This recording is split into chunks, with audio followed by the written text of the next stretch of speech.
In this video, we're adding MLFlow Tracing to an existing LLM application, all from scratch. MLFlow Tracing allows us to monitor the execution of compound AI systems.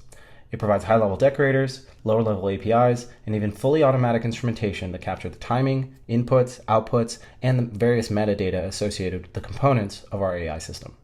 Today, we're adding tracing to an existing chat agent called BrickBot. This is BrickBot, a simple chat agent we built to support the Data and AI Summit in 2024.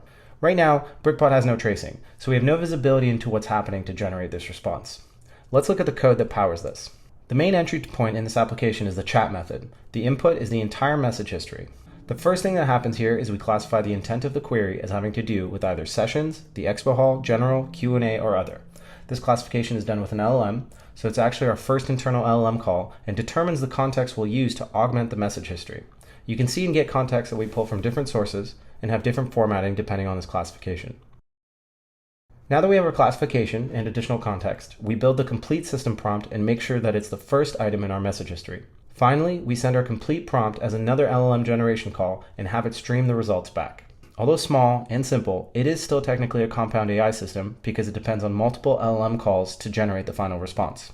It's just the perfect size to demonstrate MLFlow Tracing very quickly so that we can see how MLFlow Tracing helps us monitor all the calls. I've already pip installed the latest version of MLFlow, so I can just start a local instance of the tracking server with MLFlow server and the port number. Here we see the default experiment page in MLFlow.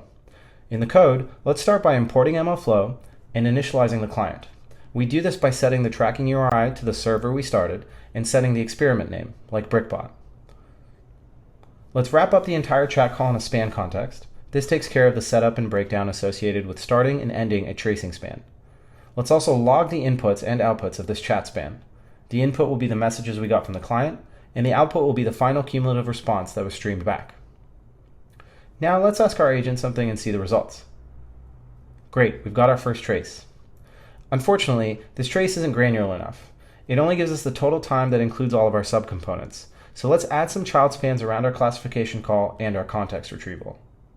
Our context retrieval is a little messy, but it gives us the chance to show that the outputs don't need to have the same key. Here we're returning session matches for session retrieval and expo matches for the results of the expo hall. Let's run another query to confirm we've got those. Great. Now we've got useful timing information that breaks down each subcomponent of our compound system. Two more things before we wrap up. First, we can also add something called attributes to our spans. These are just additional pieces of metadata that are associated with the span.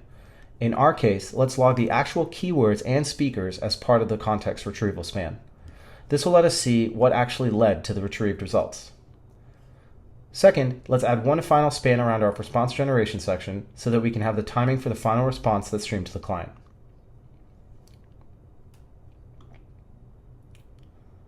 And here's what our final instrumented call looks like. It's that easy.